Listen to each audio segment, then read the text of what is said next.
Ketum Kadin DKI Jakarta Hajah Diana Dewi ingatkan, tragedi Tupperware contoh bagi pelaku usaha Indonesia. Fajar Metro. Siapa yang tidak kenal dengan Tupperware? Produk yang sudah menjadi bagian dari keseharian banyak keluarga ini kini mengajukan surat permohonan pilot.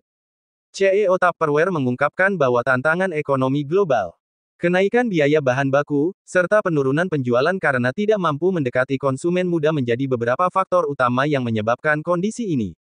Kisah ini memberikan pembelajaran penting bagi para pengusaha, di era yang serba cepat dan penuh tantangan, inovasi dan adaptasi adalah kunci untuk tetap relevan dan mampu bertahan. Beberapa penyebab kebangkrutan Tupperware dikutip dari umum.ac.id, pimpinan perusahaan mengakui penjualannya semakin merosot sejak 2020, terutama selama pandemi COVID-19, yang menyebabkan pendapatan terus menurun. Pada Juni tahun ini, perusahaan terpaksa menutup satu-satunya pabrik di Amerika Serikat dan merumahkan hampir 150 karyawan. Laurie N. Goldman, CEO Tupperware menyatakan pengajuan kebangkrutan. Perusahaan memiliki aset antara 500 juta dolar Amerika Serikat hingga 1 miliar dolar Amerika Serikat.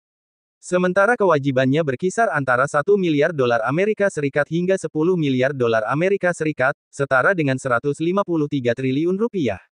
Pengajuan kebangkrutan ini bertujuan agar kami dapat lebih fleksibel dalam mendukung transformasi perusahaan, khususnya dalam hal digitalisasi, ujarnya dalam pernyataan resmi. Tupperware hadir pada tahun 1946 oleh pendirinya, Earl Tupper, dengan produk plastik yang inovatif, termasuk segel kedap udara yang fleksibel, yang kemudian menjadi populer di seluruh dunia, termasuk di Indonesia.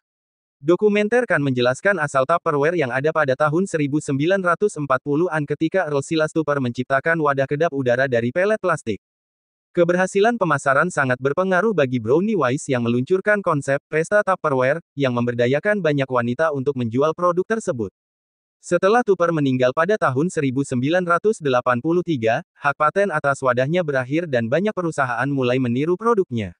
Hal ini menyebabkan banyak peniru dan produk pesaing muncul. Mari kita jadikan kisah Tupperware sebagai motivasi untuk terus berinovasi, beradaptasi dengan perubahan, dan memahami kebutuhan pasar yang terus berkembang. Jangan biarkan bisnis kita terjebak dalam zona nyaman, teruslah bergerak maju. Demikian Diana Dewi, YP.